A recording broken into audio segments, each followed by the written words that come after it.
อันนี้ปรุงสลัดสะอาดยังกลับไปโจกรุบเจียว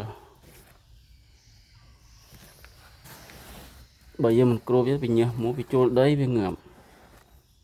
màยังกรุบเจียวchứ hot ngợp thế nè như muốn với nấu nấuเจียว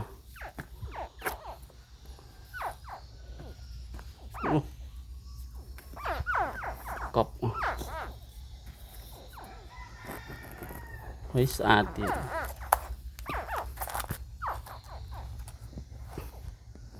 แต่มายกสองสะอาดเลย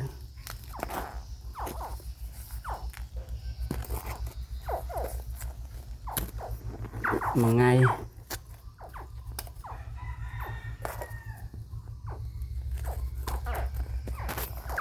nó không đây rồi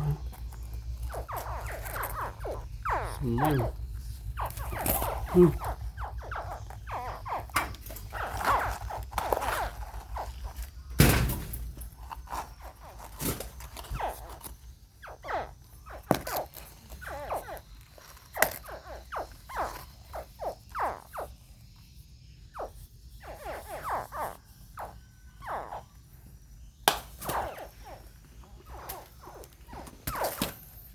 cùng nó sẽ cọp bên thì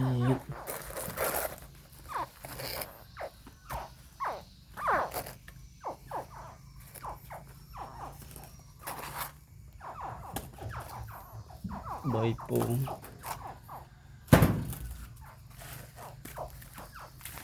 nè em nó còn cái tụ tiết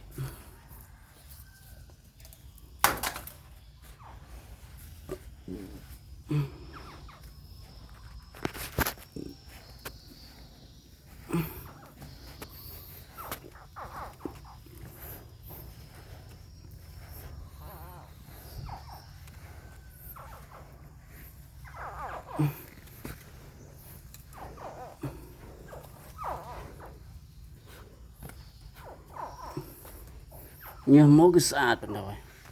sao mình ping pong mới là bây giờ mùa này nó tập bóng bao việc lằng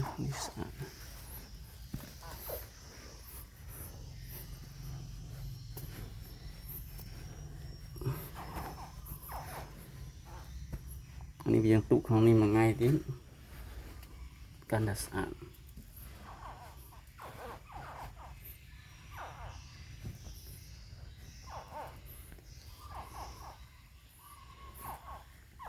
ủy ban chiều chui vào